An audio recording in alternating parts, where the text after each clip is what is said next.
This is episode 10 of the Afterthoughts podcast. Congratulations to all the viewers, everybody on the phone. We did it! Double digits. How do you work that? Oh, look at this. Oh, Wow. nice. This is not a vape. It's a portable hazer, okay? Haze. Good job, We do not guys. advocate that. But this thing is cool. You want to try that? Wow. Try that. Let's leave it right here. Welcome to the 10th episode. Dude, have we gotten the YouTube, you get a trophy or something if you hit a certain level? Do we get that? Yeah, a They little should plaque. be mailing it in for episode We'll be 10. getting that. Yeah. We should. We'll put the plaque up Not here. a vape, just to clarify once Not a again. vape. Can't emphasize that enough. You know somebody's going to be mad. Ryan, ride the bull, man. Let's see what we got here. It's pretty fun. Can I just leave it right here the whole episode? It makes the lights, makes you look so cool. Say something spiritual. Spiritual. Spiritual. We've done it, guys. 10 episodes. So we get a trophy from YouTube. The 10th and final episode of Afterthoughts. Officially gone viral, which is exciting. Ethan still doesn't know what the word viral means, I don't think. One of the, I think, like top on the podcast app now, which is pretty nuts. Our podcast? Yeah. Did you check that, or are you just assuming? Yeah, well, just based on being on episode 10. You should check it. Promise you it's the latter. If you're new to the podcast, Doug, Yeah. Ryan, Hey, Ethan.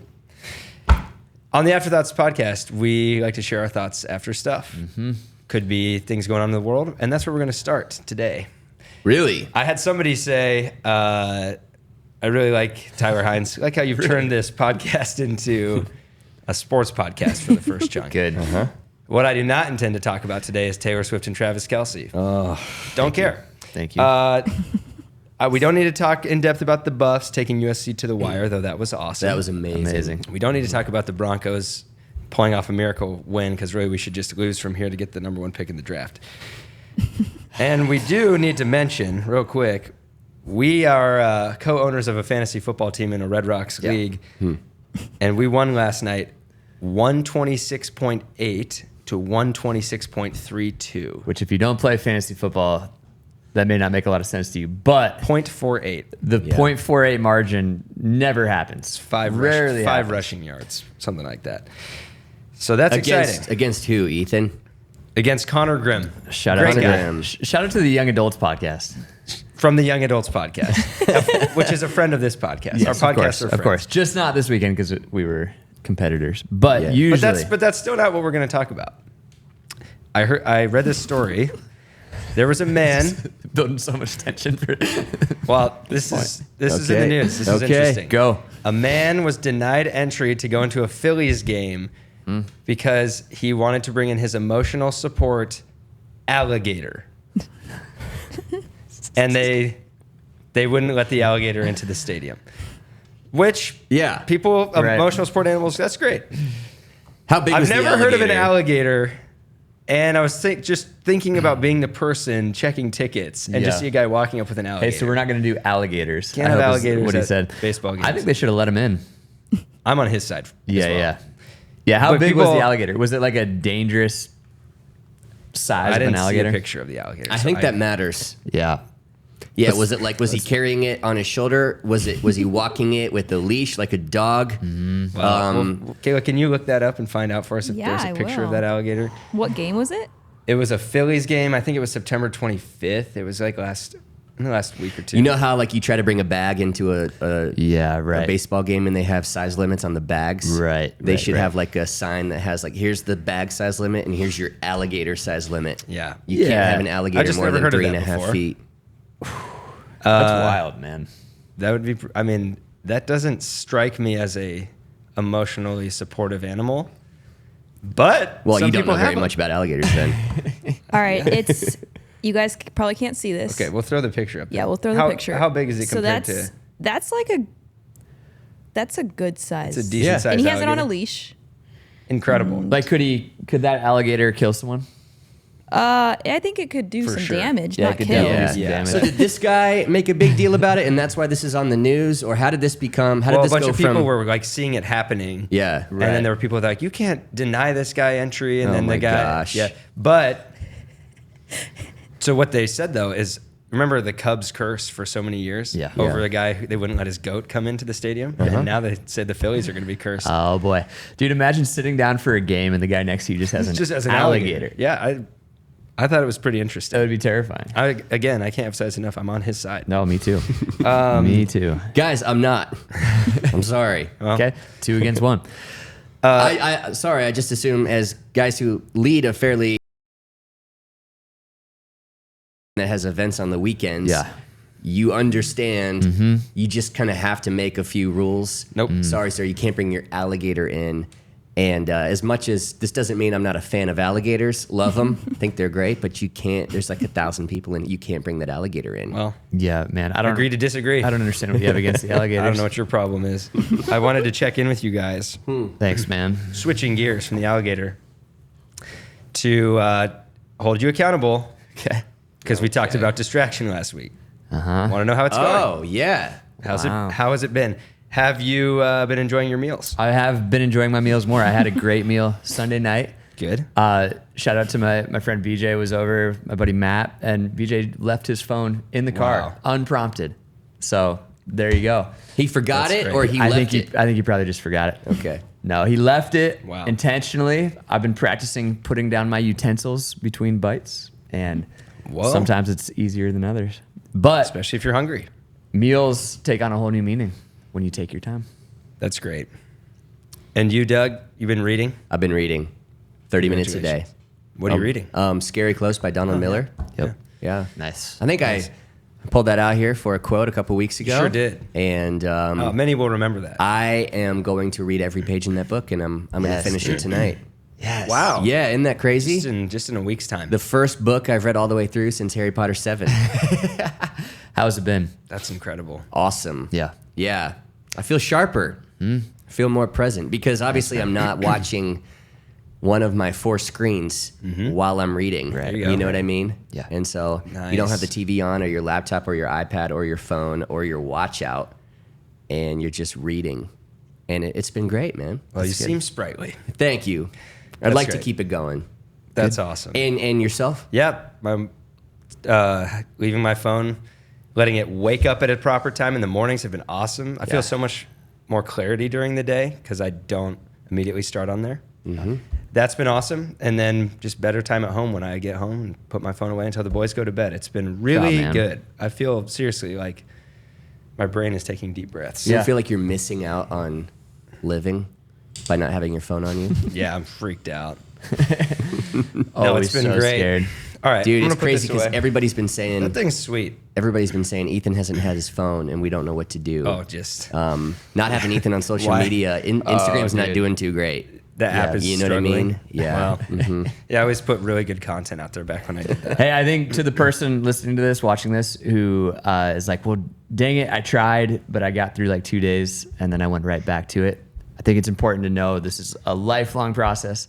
And so 2 days is a victory. Get back up, try it again this week, see if you can go for 3 days. But it's about progress, Doug, not perfection. Wow. And so let's keep marching forward. Good, Ryan. To Very- reiterate what very we good. said last week, stop trying and start training. Stop trying because as soon as you fail, you're going to be like, well, I failed, so I can't do this. No, you're Start training and you went for 2 training. days. Good. Out of the last 7. Which was And better than the week before. You went for 0 out of 7. And for 10 years before, you went for 0 out of 7. Yeah. So Yes. taking steps. Ryan, a good Yep. encouragement there. Thanks, And E. I was distracted when you were saying that because I was looking up Beth, friend of the podcast. She commented, I've been practicing Sabbathing. The best friend of the podcast? Beth, oh, friend of the Beth, podcast. friend of the podcast, Yes. yeah. Been practicing Sabbathing, which has me slow down. Be present, experience rest, and experience joy and creativity because of it. I love this phone discussion. I deleted social media too. Come on, Let's Beth. go. Kind of a Beth. meta moment where the podcast last episode is on during this episode. Yeah, leave it on. Can you leave it on right here? The whole time. podcast? For everybody who's You can trying watch to 2 watch episodes, this yeah. one You and can that get- one at you're the same time. But that's awesome. We'd go Beth. Multitasking. Proud of Beth. Yeah, good That's job, great. Beth. Great Shout job, out, Beth. Love that. All right. Well, everyone's favorite part of this podcast, Yes. of course, other than, when we talked about the alligator, is going to be That was questions. pretty with good. I still Kayla. feel Woo! Yeah. She's back. Back. I was back last week. Well, back again. And Glad to be back. that's what back. counts. Yeah. Okay. Thanks. All right, what you got? All right, let's see what we got here. This one's from Eric, coworker Eric. Oh no! Why? You don't have to let him do that. All right, go ahead. If you could be a fly on the wall for any conversation in history, Whoa! what would it that's a be and phenomenal why? question. Dun dun dun. Wow. Whoa. Well, biblical answer. Yeah. I would say the Jesus Nicodemus Dude, conversation I was in about John to say 3. the exact same But thing. I feel like I have gotten to be that fly on the wall because I watched that episode of The Chosen. Wow. So, Yeah. Yeah. so I'll come up with another Good one. for you, Were man. you on The Watching Chosen? that episode? Yeah. You were on That's The awesome. Chosen. Yeah, we'll talk about that. I We're gonna do a whole episode about that. Oh yeah. Ethan is famous. We already got the episode title. Perfect. My acting career is Influencer Ethan. skyrocketing. Yeah. Yeah, you don't have to be on social media to be a famous actor. It turns out. My mind keeps going biblical as well. But when David came up to Saul, when Saul was afraid to go fight Goliath, and was just like, "I'll go fight him," and then I know there probably wasn't a wall because they were outside, and all of that. But maybe there was a rock that a fly was on. Well, the So if I question could was be a wall. So fly on a you're rock. gonna have to come up with a new answer. I would be just hearing like the rest of the crowd as David was like, "No, I got this. I can do this. I'll go fight him." Well, that would be good answer. That would be something. Okay. Guys, I don't know. Do I'm you trying know? to think of a non-biblical answer right now. Oh, you would. Maybe to be a fly on the wall inside the command module or the LEM of Apollo 13. Ooh, Wow. Yep. that would be Yep. that can Or flies, Apollo 11. can flies exist without gravity Are there flies? I think in space. in space? I think there was a conversation between. I know that there's not. I think there was a conversation on Apollo 11 between Neil Armstrong and Buzz Aldrin. Yeah. Where Buzz was supposed to be the first person, and then Just think about a fly flying around without Just on the gravity. moon, they're like, "There's a fly out here." It's just kind of random. Keep going, Dude, Doug. flies are so random. need bug spray. Yeah, dude. Yes, tell us more about Neil Buzz and Aldrin, Buzz. please. No, I'm done. That would be cool, though. It would be great. Scary It'd be awesome, conversation. man. Yeah. Or the conversation between Ben Affleck and Bruce Willis when he is like, "I'm staying on this meteor." Yeah. Yep, that was wild. Also, feel like I was a fly on the wall for that because I did Yeah. watch the movie Armageddon. Yeah. So it's hard to Yeah. think of ones I haven't been a fly Yeah. on the wall for. Man, you've been part of so much history, man. Yeah, it's crazy. It's to crazy. think Being a about. fly on the wall when Dumbledore explained to Snape that he would have to kill him. Yeah, well, That I've would actually be- seen that scene as well and read the book. So, better question for you. Come up with this is something I haven't been a fly on the wall for. Yeah. You could even think of like coaches in the locker rooms. Yeah, I was trying to think of that, but I played in most of those games, so it's just like. What about Deion Sanders' speech this halftime? This past Yeah, that'd be weekend? great. I'd be a fly on the wall for any speech he ever gives. Oh man. Though I do watch his press conference. All right, I'm done. Ask us a different question. I'm ruining this as I Alright. always do. All right. So you Well guys- said, man. Good self-awareness. Yeah, not comparing myself to you guys. I'm just acknowledging my own destruction of this podcast. I probably would have been a fly on the wall for episode 7 of Afterthoughts. You kind of were though, because More than that, really. A host, if you will. Yeah.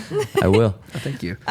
What's a movie soundtrack you could listen to for the rest of your life, but like only that soundtrack, so you can't listen to any other music? We listen Wow. to a lot of movie That's soundtracks. this one's great. tough, man. That's a real good question. You're caught up on one right now, E, Currently, so we'll let you go first. Been listening to for workouts. This will paint me in a cool light. Star Wars epic main theme. Oh yeah, 6 songs. Samuel Kim. so good. Man, that'll get you fired up. Yeah. Thinking about saving the universe, and then you're just like, The ability Do in that another soundtrack to take the songs we grew up on and put a slight twist on them, An and epic twist. make them even more epic. Phenomenal, really good. really well done. Really good. My answer is Pirates of the Caribbean. Hans Zimmer. Hans Zimmer's the best. Yeah, yeah, but which one? I mean, Curse of the Black Pearl is where I spend most of the Is time. that the first one? Yeah. Yeah. If that's the first, okay. Um, Real good. what's the third one It's called? the To the but ends the of best the earth. one's the third one at World's End, and it's the best I listened to soundtrack. That soundtrack. Yes. Upside down. Up is down. Up is down. Right side up. One day, Soundtrack. drink up me hearties, yo ho. Doug and I trying used to talk for extended Yes, periods of tell us time more song titles. about how even if you didn't know what that movie was about and you listened to that soundtrack, you would think pirates. And that is true. that is a good soundtrack. Is it an accordion? Is that those kinds of instruments where you kind of is that? Dun, Where's Emily when we need her? dun. That's not. There is an accordion in it. Yeah, in that some kind of of gives a them. pirate vibe. Yeah. Like a French horn gives a Christmas feel, doesn't it? Sure. Sure It's does. coming up. Yeah. Shout out to our Christmas episode coming up in 2 Can't wait months. to make our Afterthoughts Christmas list for things we want for the set. Yeah. Also, honorable mention: the AC Project to the Ends of the Earth soundtrack, original score Joe Cutshall, Joe Cutshall. with original music Incredible. from JJ Matott. And Doug Wekenman, you played a song on that. Oh yeah, I did play a few of them, That's where we were at. So, any more That's questions? kind of you to say, Ethan. Yeah, I meant it. Any questions? I have two more. One more fun one. Okay. Here's a would you rather. Okay. Would you rather adopt a British accent every time you're having a serious conversation or laugh every time somebody cries? Ooh, Laugh every time somebody else cries. it's Yeah. like Claire Dunphy smiles when things are Really, she shouldn't. British accent. Can you do one? Yes, I'm trying not to sound Australian. Go ahead. You can sound Australian. Just do it. It's an offshoot. You guys answer. I'll work on it. I'd do the I think laughing something's- thing.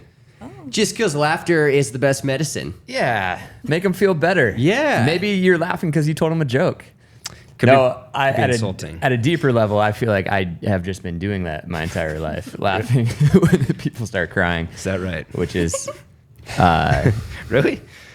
I mean, at some level, you know, when you start talking about something sincere and then you start laughing and you realize, oh, I'm just not emotionally healthy enough to enter into this space right now. I'll point it out at some point during this episode when I do it. Let's pray for Ryan. I'll go like this. Beth, pray for Ryan. Yes, Beth, friend of the podcast. Yeah. That's my favorite part of the podcast so far today. Yeah. Thanks, man. You sound like you're from London. There you go. Thank Good you. job. Oh. Okay. Is there someone? We're still going. Well, bring it on. Let's turn it into a press conference. Let's go.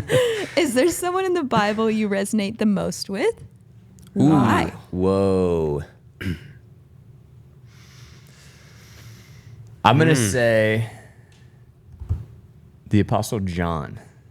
I've always resonated with because he spends, first off, you see the transformation in his life play out over the course of like 60 years because we see him in like around 30 AD and then he's still writing all of his stuff by like 90 AD. So you get 6 decades of him walking with Jesus. And we see the end of his story, but I've always resonated with the fact that there were 6 decades of lots of imperfections. And the fact that he spent so long to formulate the Gospel of John, which is just such a work of art. I like that he didn't rush that product. He spent his time on it.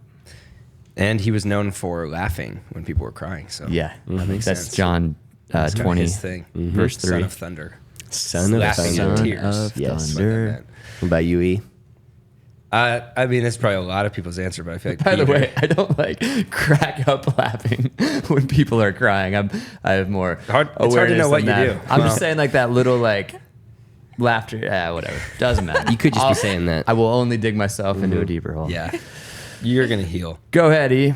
Peter, just unqualified, asks dumb questions, makes a lot of mistakes. Yeah, I was gonna say Peter for you Somehow too. still gets called up to the plate. That's how I feel. So thank you for affirming that answer for me. Yeah. Known for just sitting with people in sincere moments and not laughing at them. He was a fly on the wall for so many conversations. Peter. Yeah. We also wonder and if he because was- I kind of relate to him. Yeah.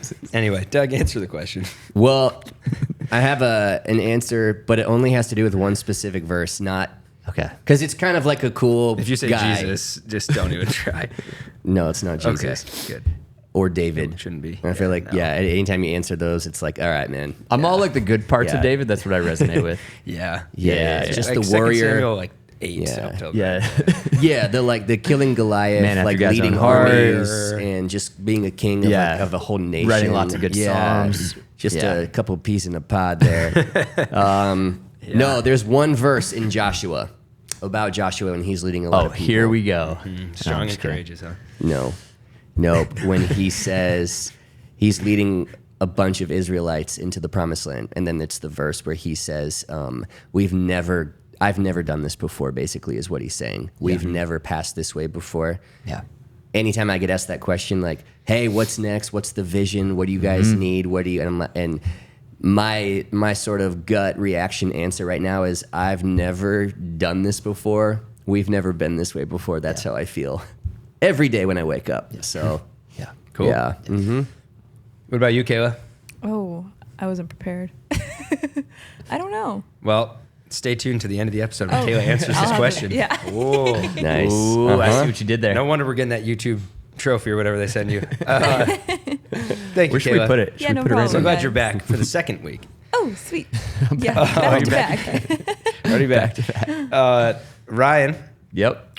you just preached about comparison. I did. Not to compare it to any other sermons, but it was a great sermon. Well, where does it rank in all of my sermons? No, I will not. Oh, It was really good. thank you. You called it the thief of joy. Comparison. Somebody did. Oh, I thought you Theodore Roosevelt called it that. Well, I called it How to Ryan Kill Wekenman, Comparison. Theodore Roosevelt. Yeah, I thought you were like. I didn't saying mean the title. You called comparison the thief of joy. Oh man, I had a great joke. Let's try that again. And I only said it at I think one service, but I quoted Theodore Roosevelt. The thief comparison is the thief of joy, as you were listening. I figured that was inferred. And then yes. I said, preaching a sermon on comparison without quoting Theodore Roosevelt is like officiating a wedding without quoting 1 Corinthians 13. And I was really proud of that joke. Nice. But I forgot to say it at almost every service. So, But you said it now on the podcast. and that's what matters. Millions will hear it. Wait a second. We've all officiated multiple weddings in the last month. Have you guys quoted 1 Nope. Corinthians 13? I didn't Nope. either. I didn't, but it was because they specifically asked me not to. Yeah. They did?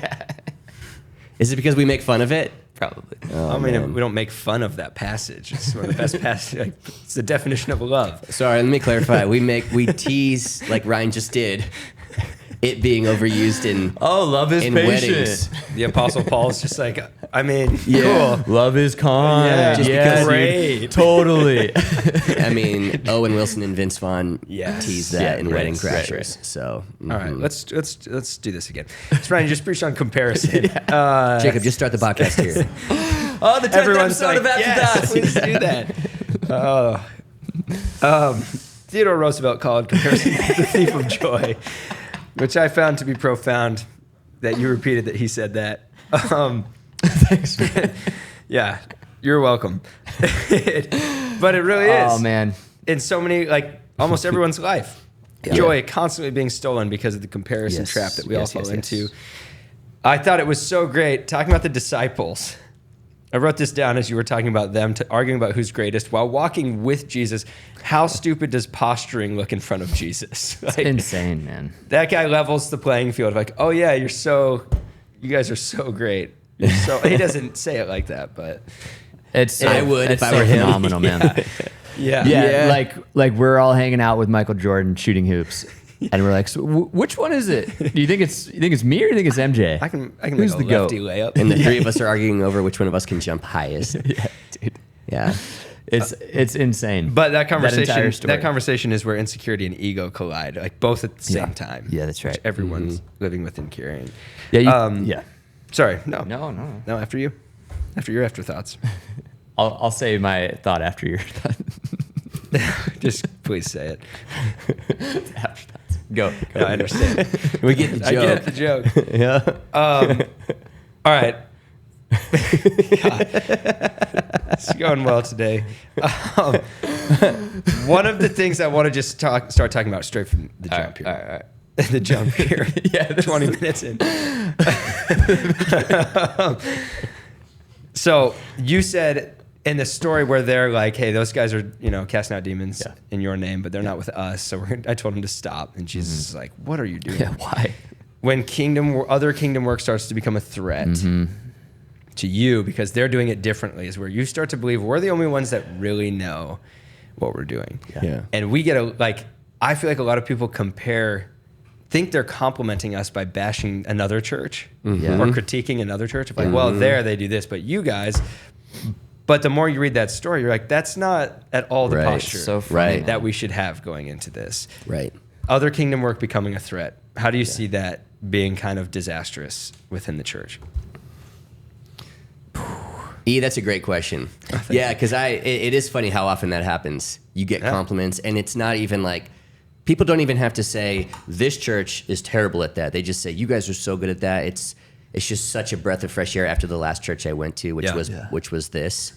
And then you just wonder, which church are you going to be at 2 years from now when you have the same exact pattern and you say that about this church, you know? 100%. Dude, and how the conversation always goes is, they want to tell you the church so bad, but they're trying hard not to. Yeah. But then by the And end they of want it, you to ask them. they keep working it in. I mean, it doesn't matter, but Fine. Okay, so there's a verse, I think it's in Colossians chapter 4, where Paul, he's writing to the church in Colossae, obviously, and he says, fulfill your ministry. And he makes it specific to them. And basically what that means is every church and every person, has a ministry that God has given you to fulfill. And so the ministry of Red Rocks Church that God has given us to do is different than every other church down the street from us. Right. We've been given a different mantle. We've been given a different calling. We've been graced for something different, given different talents and skills and ways of relating to people, and a different part to play in the greater, larger body of Christ, you know? And so it's the same kind of concept when people, they'll leave that church and come to this church, and then they'll have some critiques about their former church, but then they'll also have some praises about the former church that they want you to start implementing at this church. Oh, yeah. You're like, well, why would you leave a church and come to this church and want to make this church like the church that you just left? Yeah. You know? Yeah. Or there's That times church- where there's people where I'm like, they're just always comparing us to another church. Like, well, they do this. And then I'm like, why don't you go there? Yeah. Yeah. Like, we got to be open-handed with people. Yeah. But if that's where you're feeling like you're fed, then I had please go there. a conversation in the lobby with someone who was new checking out churches, and they were asking about a very specific form of outreach. And I told them about a church down the street who we're good friends with, who practices that on the reg. And did I just say on the reg? I've never heard you say that ever. I got so insecure when I said that. Oh, snap. You just said on the reg? It's like a late 90s. Dude, this is such a rad story I'm about to say. Bring it back, dude. So on the reg, On the reg, dude. they do it on the reg, and by that I mean every Saturday. Regularly. No, but I told the person, I said, hey, great church down the street. You should go there. You should check it out. And their response was, well, if that's the case, then why aren't you doing it here? And I remember having that moment of like, well, this is where the lane that we've been graced to run in. Yeah. And we're all working together as churches in Austin. Yeah. To fulfill the Great Commission, and this is how we're going to do it. And they didn't quite have a framework in their mind for me telling them to go to another church. And it was fun. It was a good conversation, helping them think a little bit bigger about all of this. Yeah. There's Where it's like, no please go. organization that you expect does literally everything except the church. Except the church. It's supposed to do yeah. everything. Yeah. Yeah. Yep. When Mackenzie and I are part of a roundtable with outreach pastors from around the city, and when I hear of something that another church is like crushing, an issue in the city, I'm just like, thank God, like that's awesome, because we don't maybe have the framework or the infrastructure right now to be doing that. So I'm grateful you are, and you're running in that lane. That actually takes. I don't feel like, oh well, we have to also duplicate the exact same thing you're doing. We can just plug into what you're doing. Yeah.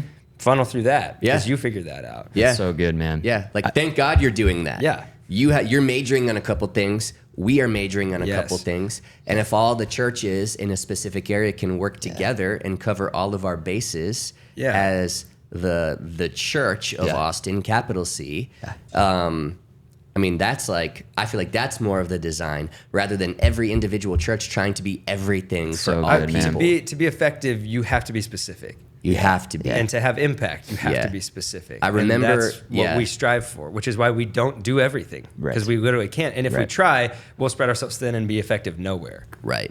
Yeah. It's the same reason we waited a few years to start a youth ministry.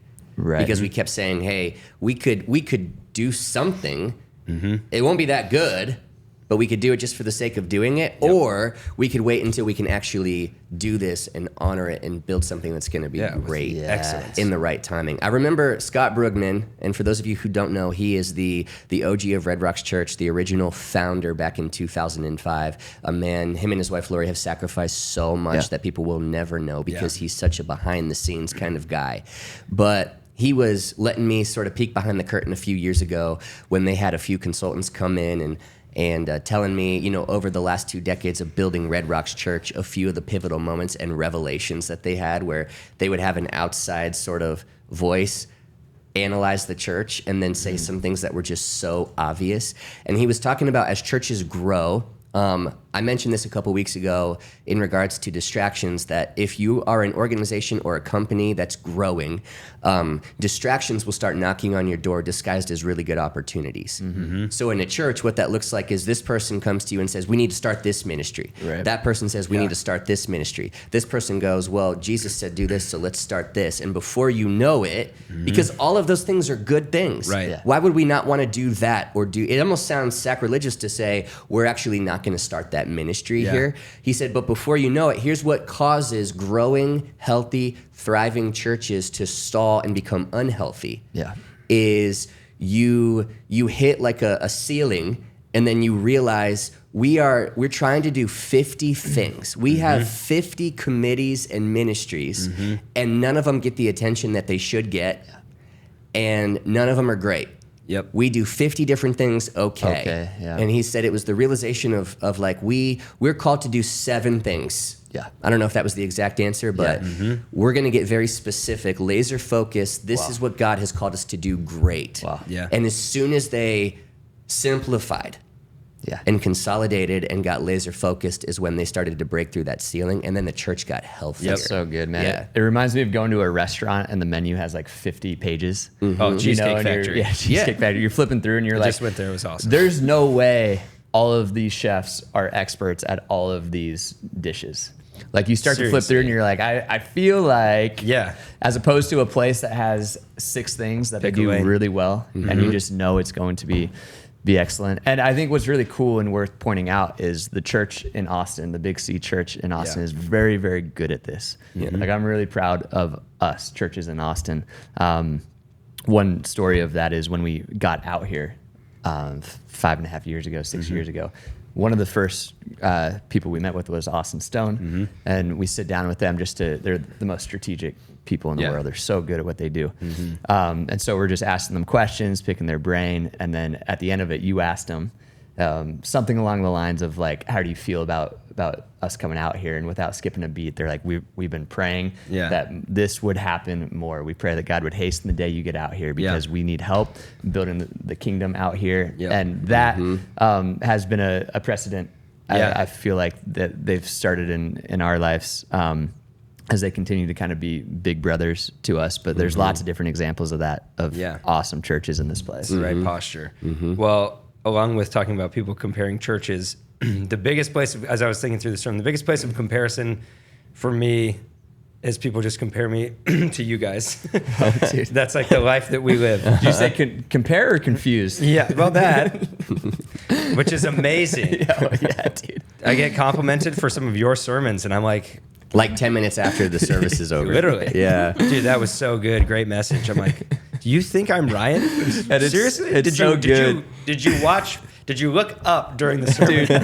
It's so good because if you don't know, one of us will preach, then the other will host. And hosting is very simple because we're saying like the same thing every week, and so it's easy. Preaching is incredibly difficult. It's like a week of existential crises, and then you finally get up and do it. So then to walk out and have somebody think that because you hosted, you actually preached. Yeah, you were the guy. So wrong. You had a microphone at some You're point. like, I don't deserve this compliment. Seriously. I wasn't on the verge of a panic attack all week prepping for a sermon. We also don't look like the same person. Yes, like you guys have the same hair color and some facial hair, but you really thought I was Ryan? Thought I was Ryan.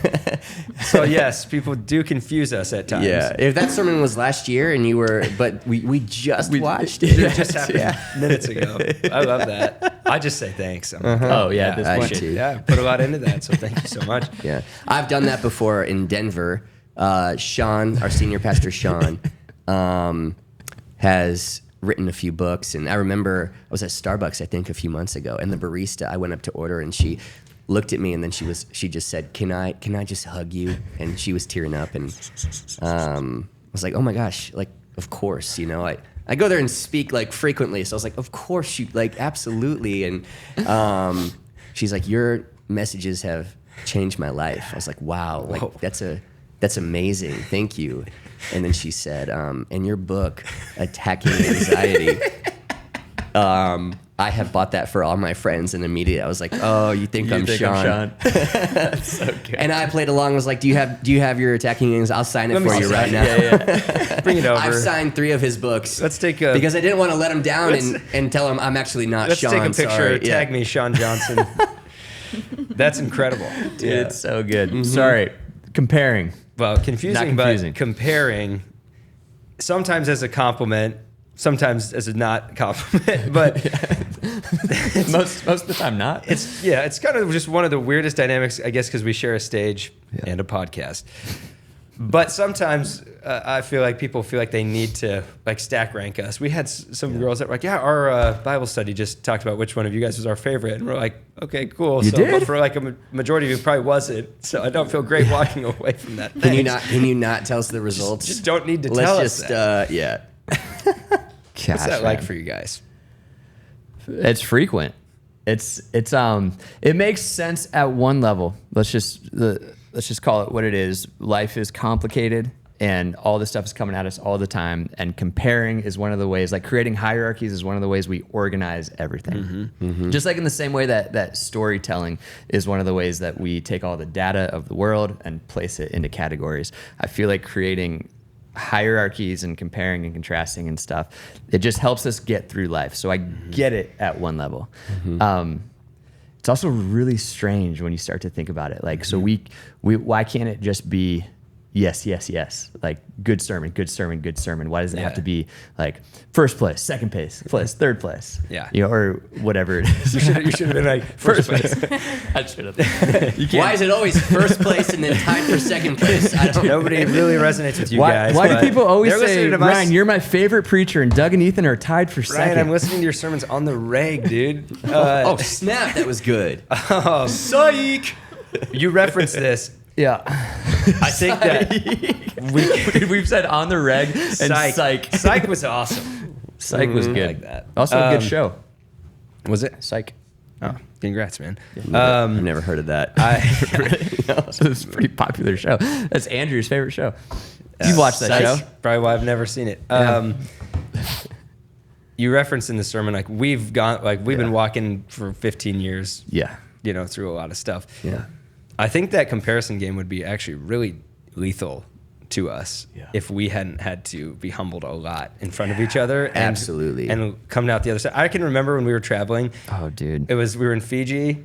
It was going to be Mother's Day, and I had to listen to a John Mark Comer sermon about Mary, and I was like, I have got to preach. Like, I've got this. Let's go.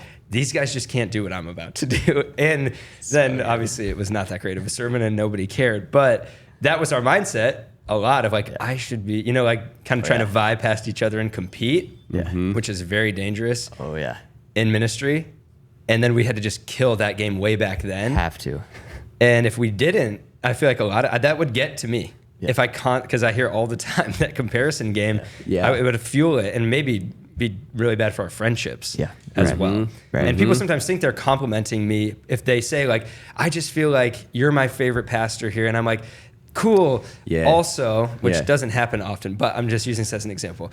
When they say that, I'm like, cool, but also you're also dissing my 2 best friends. Yeah. And that doesn't feel like a compliment to me. Yeah. It's not like when Doug preaches, I'm like, oh, I hope people don't love this one. Like a win for you is a win for you is a win for me. Like we're a team. In sports, and the media does this, when they start to get guys in the same locker room comparing themselves to each other, that's when teams implode.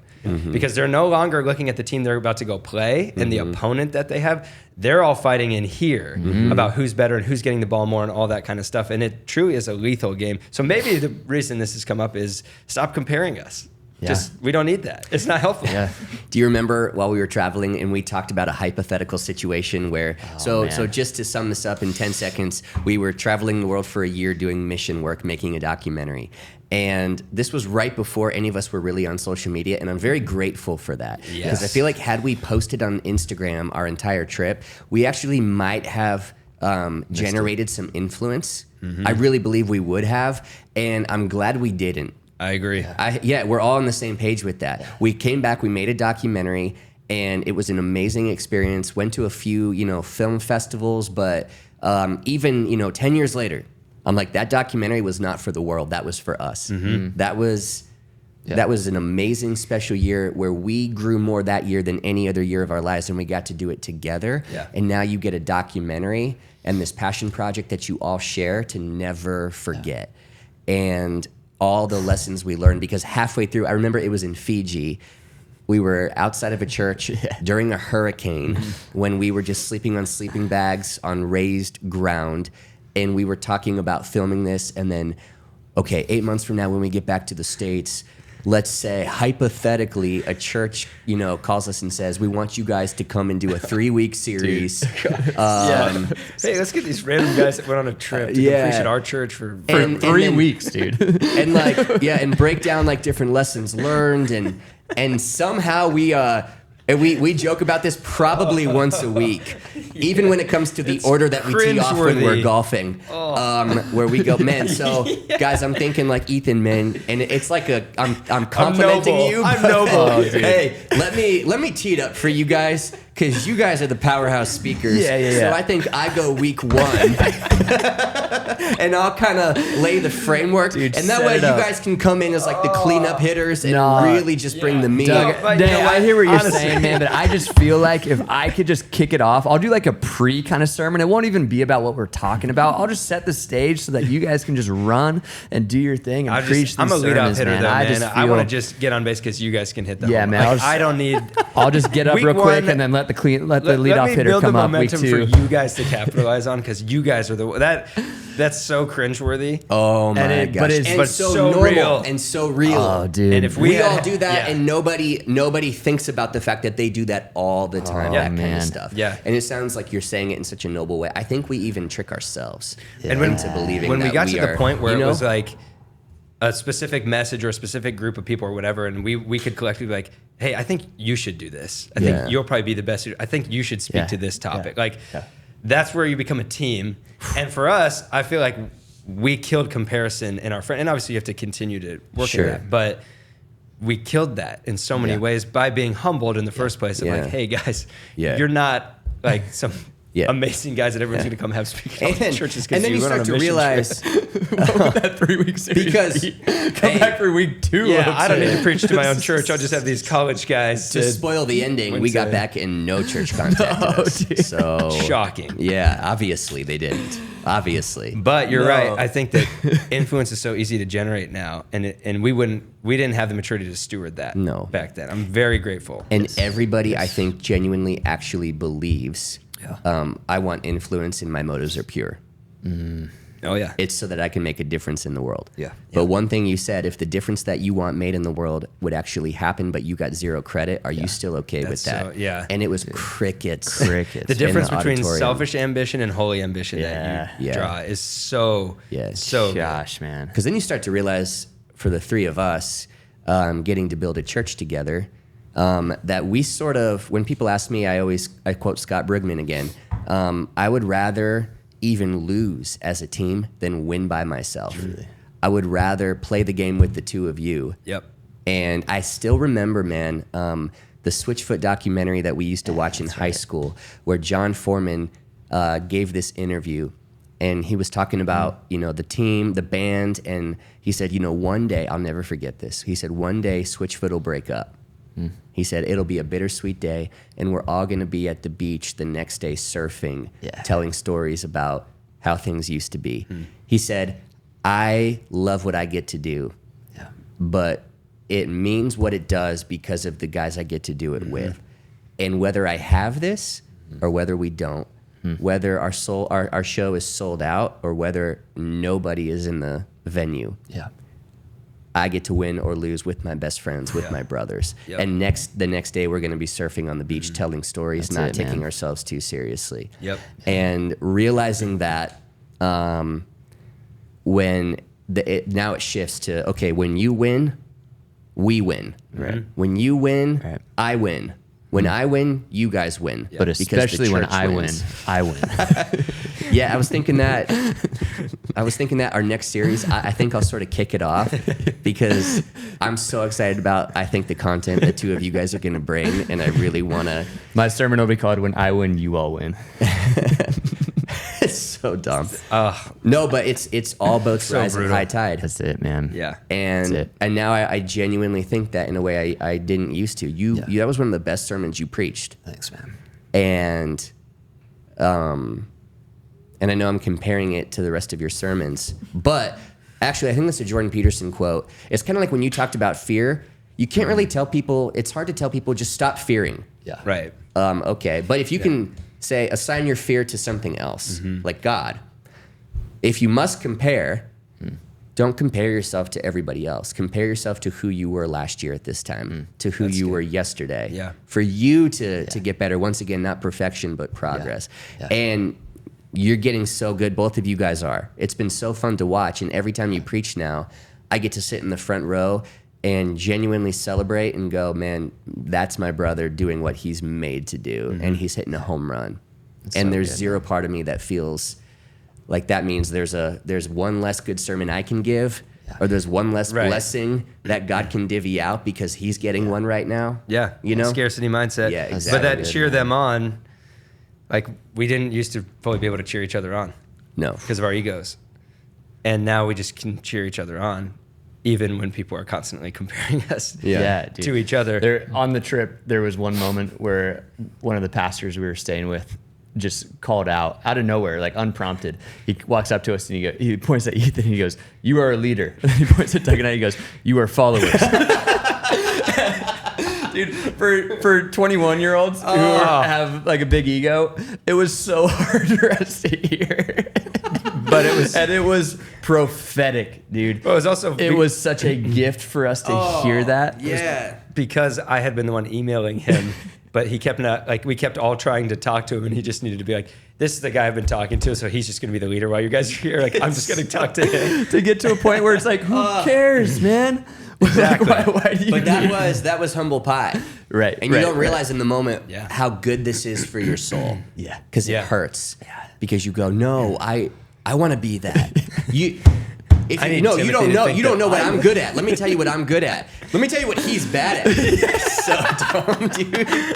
But how good that is for your soul. Yeah. Oh, it's so to eat good, humble pie, man. especially as a team. Oh. And all of us do And that it's, together. it's so Oh. freeing because there's both sides of comparison where you always feel insecure if you're comparing yourself to people who are better at something. Mm-hmm. And as Eric said the other day, there will always be someone better than you.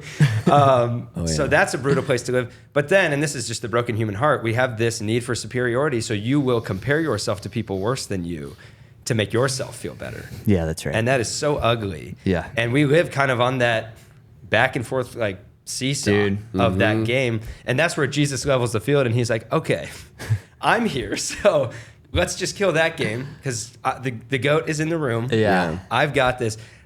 But I'm going to totally change, like you Yeah. said, I'm going to redefine greatness to you. And that, I think all of that combined has been on the journey for us so that we can kill this comparison game between the three of us and just be a team. so good, man. One of the things that's been helpful that you guys open up to me that I want to just talk about real quick before we close up, that can help because there are like, hey, I resonate with this person. There's just something that I connect with them or whatever it is. When it comes to preaching and when it comes to pastors, frequencies of communication, that some people will resonate differently with different frequencies. Explain Erwin and kind of what you guys have learned from him. The 7 frequencies of communication that we didn't come First up off, with. shout out to Erwin McManus. Yes. His new book comes out today. Today, Mind Shift. Mind Shift. And pick it up. He's brilliant. awesome. Him and his son Aaron, for a few years, have been doing a podcast. Just changed the name from Battle Ready to Mind Shift, I believe, which is the title of his new book also. Yeah. But those two guys They're awesome. are amazing. Such an inspiration. The content's incredible. And we look up to them a lot. If they ever see this, we look up to you guys a lot. Thank you guys. They're watching for sure. For sure. And have learned so much from that podcast, Erwin's books, and something called the Art of Communication in the arena that they just started. Incredible content. I would challenge somebody who is thinking about being a leader or an entrepreneur or going into ministry, who is fresh out of high school, who's contemplating college or not. I would point you to the arena and say, do the arena with Erwin McManus instead of going to college. Yeah. While you watch You heard it every here first. video the Bible Project puts out. Yep. Oh my gosh. You'll be Yeah. good. Save yourself College. $100,000. College admissions And- 2024 plummet because of Afterthoughts podcast. Oh man. Whoa. Anyways, what Erwin came up with, and it was cool hearing the backstory about how like it was just one day. He's like writing it down in the middle of the night because when the idea just comes and gets downloaded to you, you just like, I'm in the zone. I'm having an epiphany. Yeah. Of course, the 7 frequencies of communication. In other words, here's how I'll explain it. If you had, let's say I had a manuscript for my sermon, and I gave this message exactly how the manuscript was, and then I gave it to you, and you gave the same message word for word, and you gave the same message word for word, it would actually be 3 different sermons. Right. Mm-hmm. Because it's not just the words and the content, it's also the frequency with which you speak it, communicate it, and connect with the people in the room. Good. And so the frequencies of communication, for instance, there's like the motivator frequency, where you just walk out and you go, I just feel inspired. I feel motivated. There's a challenger frequency. There is a commander frequency. There's a healer frequency. There's a maven or an expert frequency. There's a seer or like a prophetic frequency, and a professor frequency. That's 7. 7. We should I have wasn't ding, counting. ding, Oh, ding. Count them up. That was 7. Nice job. And From it's memory. it's not like Because he's been reading books. Yeah. Sharp. I'm just on, man. Wow. Read for 30 minutes a day, guys. And it's not like the Enneagram where it's, hey, you're this, and we're gonna put you in a box. Yeah. You know what I mean? Not that the Enneagram does that, but you know what I mean. We do that. People with do people. that. Yeah. It's basically just a tool that's handed to you to go, hey, you communicate with this frequency more than any of the others, and get better at that, and you can get better at the other 6 as well, so that you can stand up in front of a room full of people, Right. and truly utilize those frequencies, not just the content, but how you communicate in order to connect with every single person in the room. Hence, art of communication. Right. And so we all have different frequencies that we're good at, which is why this team dynamic really works, which is why people show up and they love the fact that it's a different one of us every week. Because I got that frequency last week from Doug. I get this frequency this week from Ryan. And next week, Ethan's speaking. And I know he usually speaks with this sort of frequency. And I connect in different ways. But he's and my least favorite. But I do, you know. But But it helps make sense of that Yes, comparison. yes, What exactly, people exactly. are really saying without maybe noticing it is, Ethan, you're my favorite preacher.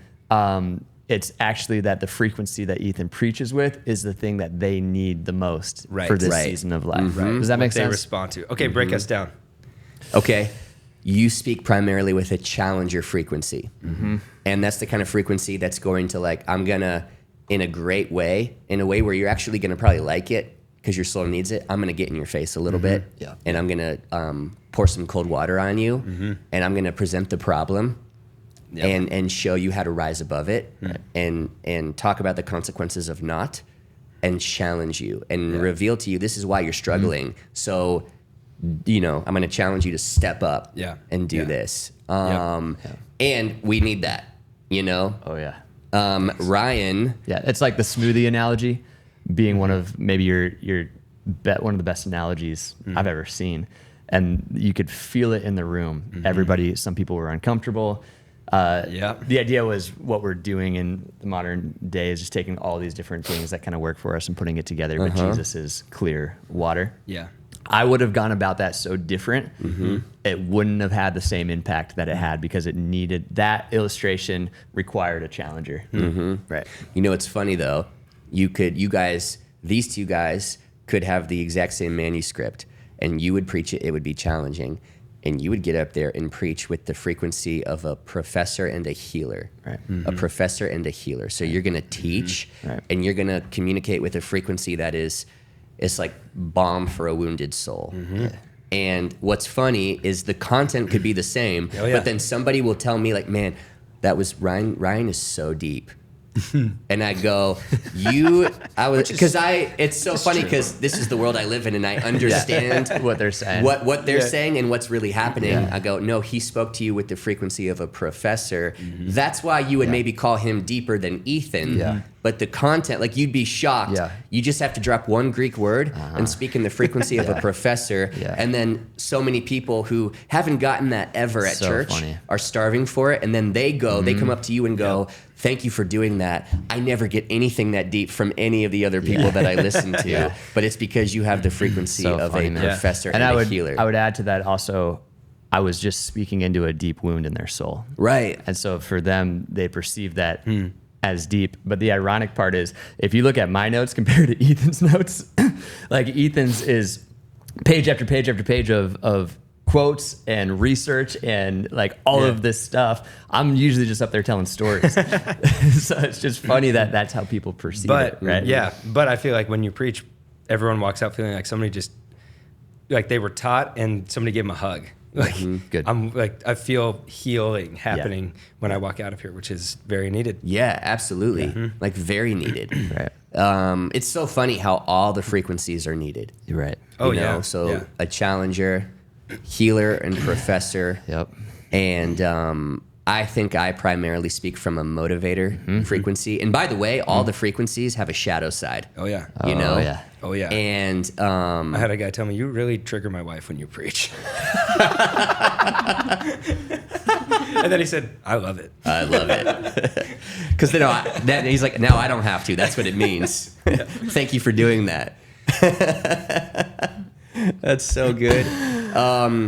The shadow side of a motivator. Yeah. Because I get that a lot where people go, I feel like I can run through a wall after that. Yeah. I was in front of a mountain that I felt like I couldn't get over, and now I feel like I can sprint over it. Yeah. Thank you. The shadow side of the motivator is the performer, which is just, as soon as Erwin said that, I was like, oh yeah, check. Check. Yeah. Because I have a weird memory where I can have an 8-page manuscript that I type out. Right. You always joke with me because I type each sermon Yeah. basically like it's a chapter of a book. Yeah. You told me recently, you're like, dude, you have 5 books saved on your desktop right now. And I can look at that and in half a day memorize it word for word, 8 pages. And the danger of that, because there's a difference between memorization and internalization. Yeah. Because you can memorize something, but then you're reciting almost like you're performing. Yeah. It's like You when people can- walk up after something like, great speech, man. Great speech, dude. Oh, okay, yeah, thanks. Not But exactly, but but if you internalize it, and then you can actually step into the frequency you're communicating, not from a shadow side of it, Right. and you can connect with somebody almost like you're telling them a story. Yeah. They're hanging on every word, and there's no performer in you. That's the danger for me. Is once you start getting, people start acknowledging you for this, and you start to have some messages where people would say like, you crushed that. The danger in that is now you feel like I have to crush it every time. sure. Yeah. You know? Yeah. That was when you told the story about you had the idea for the bubbles, and then I had the idea for preaching From the rafters. from the rafters hanging by a rope Yeah. and a harness.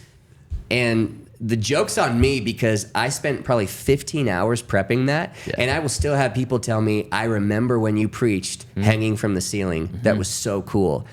And I can't help but ask the question, do you remember what the sermon was about? And nobody can remember what the sermon was about. They just remember the bigness of the sermon illustration. And I remember realizing pretty quick after that, I was like, I want to be careful that I don't start to create a show, because sermon illustrations can be very great tools. Oh, yeah. And they can become like, ooh, if this mixes with a performer shadow side in me, then I'm gonna have to outdo this every single week for So the you rest keep of raising my the bar. life. Yes. You keep going and you keep And you're going. like, once you start crushing it at something, Everybody expects you to start crushing it at something.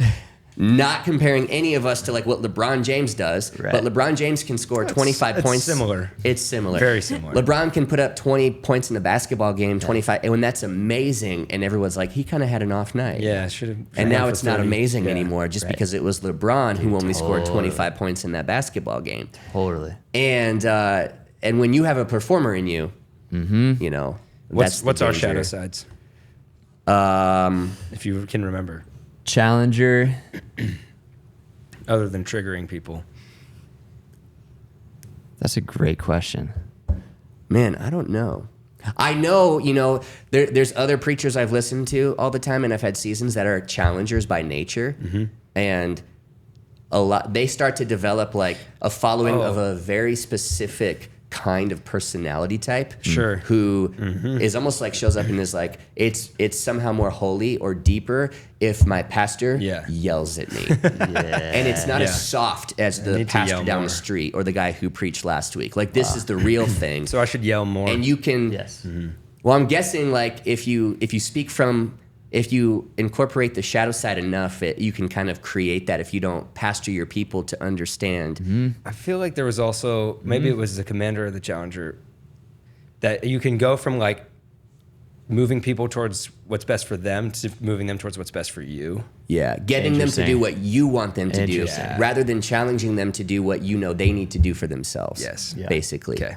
Yeah. The shadow side for a healer, and I feel this frequently, is you have a vested interest in everything being like deep and heavy and nobody doing great, because then you can step in and do what you do. Yeah. And so there will be times where it actually feels very light in the auditorium and spiritually in a good way. And I'll want to try to shift it to a heavier thing because then I can be needed and known, right? And it's like, no, if it feels light in the room, step up and just encourage people and celebrate that. Yeah. Like not everything has to be like this heavy thing all of the time. And the whole point of getting healed is that you're healed and then you can move forward with your life. Right. It's not to keep circling the boat every single week, dealing with the same thing. And so, yeah, you two are both very good at setting that precedent of like, okay, yes, we'll go in and we'll do the work, but then there comes a point where you have to get up and take your mat and walk. Right. Yeah. Yeah. Well, that's insightful. I feel like that's probably helpful for people just thinking about not just us, but like podcasts they listen to, preachers they listen to, people in their life that when that person sits down at coffee with me, I hear, like, I feel like they can speak into my life has to do with those frequencies. So, and I think, just to throw this out there, everybody's sort of understanding. You don't have to be a preacher or a public speaker to cultivate the frequencies that you've been given, but then also practice the other ones. Because I think ideally, I see us 20 years from now, you walk into any room, whether it's our church or you're a guest speaker somewhere, and you have a toolbox full of 7 frequencies, and you know how to preach from. And it's not like they're tools that you're like, I'll use that, right? It's more of you start to embody all of them. Good. You become them. And at any point, I can speak as a healer today. Yeah.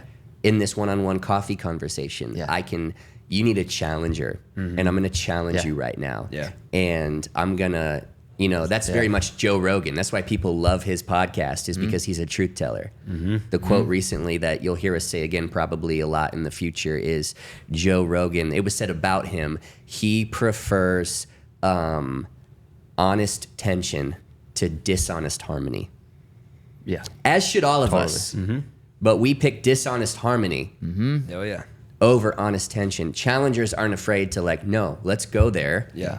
And I'm going to sort of lead you into some tension for the sake of honesty, for the sake of us growing. Yeah. I mean, this stuff's helpful for people you work with. Just realizing like that's kind of how they communicate, and that's why either it works well or I need to like adjust with them and say like, this is how I resonate here. Yes. That's good. Yeah. And the more, go ahead. And on the other side of that, challengers need to learn how to realize, this is how I communicate. Lots of people are more sensitive than I am. Yep. And so I can just be aware of that and start to soften the things that I'm saying. Still put the challenge in there, Right. but say some nice things on both sides to have it be more well Yeah, received. I think that's true about like a challenger Ethan. and a commander.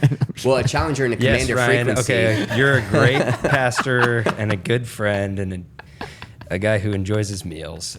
While we're have you here, though, a couple things I'd like to say. Put your fork down, Ryan. All right, we got to wrap this up. Yeah. Great conversation. Last question, really fast. Okay. Did anyone try to compliment your sermon by comparing it to another sermon or you to somebody else right after you had just preached about comparison? I was just curious. Yeah, dude. Just right away. Yeah, right away. Incredible. Well, no, you know what's even more funny is nobody knew what to say to me in the lobby. Yeah. Because they would go, that was, I'm not going to say it was one of your best, but, and then. But you are my favorite pastor, so just so you know. Yeah, so it's just funny how deep this whole thing goes. So everybody write in the comments which frequency you resonate with the most and which one of us you resonate with the most. And then if you could just do a 1, 2, 3, that and would be great. hopefully great. You start to see the unique things that are just great about each person individually and that's cheer it. them on. That's right? it. Instead of having to compare everybody. All right. Yes. What was the thing I asked you that at the end you were gonna? Fly on the wall. No, it was the Bible character. Bible Oh character. yeah. Is it character? Character's No. probably not the right word. Person. Figure person. They're Real real. person in the Bible. I would also say Peter. I always think about the same question, like who would you want to eat lunch with or whatever, and my answer is Peter because I just feel like he's just a goofball, just Goofball. like us. Okay. Well, there you go. There it is. And there's the chimes somewhere. 10 episodes down. We've done it. At least 10 more to come. At least. Great week, guys. Great week. job. You guys, Have a nice I time. think everybody did great. Yeah. You guys did better Each than me. Equally. Yeah. I feel Honestly. motivated. I feel healed. Yeah. I hope you feel challenged. Uh-huh. And I don't Yeah. feel too challenged. Yeah, I feel dude. like, yeah, until next time. I'm so healed. Where's Now you're no longer needed here. Yeah. Needed. I'm known but not needed. Yeah. Until next time. Come back to the Afterthoughts podcast. Share it. Tweet it. TikTok it. I don't know. Subscribe. Like. Comment. Get it out there. Share it with your friends. Jacob, can you just cut this Stop right when I comparing snap? us.